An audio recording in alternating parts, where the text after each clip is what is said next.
ఈరోజు మన భారతదేశ మాజీ ఉప ప్రధాని అయిన బాబు జగజ్జీవన్ రామ్ గారి 108వ జయంతి కార్యక్రమంలో ఎన్నో వందల ఏళ్ల చరిత్ర కలిగి ఎందరో మహనీయులు పాదస్పర్శతో పునీతమైన ఈ కాంగ్రెస్ ఆఫీస్లో నేను నా మిత్రులు అలాగే మా కాంగ్రెస్ పెద్దలతో కలిసి ఆయన జయంతిని మా అందే శ్రీరామమూర్తి గారి ఆదేశానుసారం జరుపుకోవటం నిజంగా ఒక అదృష్టంగా భావిస్తున్నాను.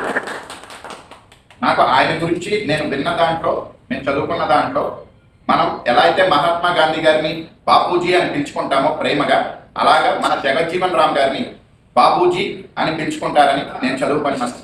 ఆ తర్వాత ఆయన గురించి ఒక 2 మాటల్లో, ఆయన ఏదైతే ఇందాక మన మిత్రులు చెప్పినట్టు ఒక దళిత కుటుంబంలో పుట్టినా కూడా ఆ సందర్భంలో, అంటే మన స్వతంత్రానికి ముందు ఎంత వివక్ష ఉండేదో మనందరికీ తెలుసు.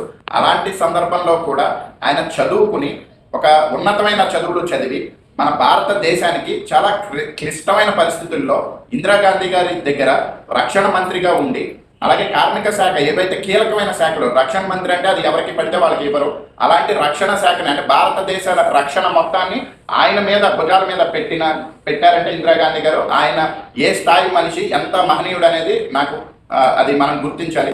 అలాగే ఆయన తర్వాత మనకి భారతరత్న ఏదైతే ఉందో, మేము కాంగ్రెస్ పార్టీ తరఫున ఆయనకి భారతరత్న ఇచ్చుకుని మనల్ని మనం గౌరవించుకోవాలని. ఎందుకంటే ముఖ్యంగా ఆయన పాకిస్తాన్ ఇండియా యుద్ధం జరిగినప్పుడు 1971లో ఆయనే మనకి గెలుపుని సాధించి పెట్టిన వ్యక్తి.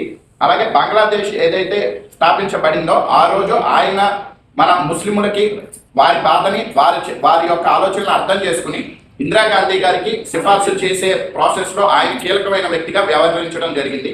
ఇవన్నీ మనం గుర్తించుకుని ఆయనకి మనం భారతరత్న ఇస్తే బాగుంటుందని మచిలీపట్నం కాంగ్రెస్, కృష్ణా జిల్లా కాంగ్రెస్ పార్టీ కమిటీ తరఫున నేను కూడా విన్నవించుకున్నాను.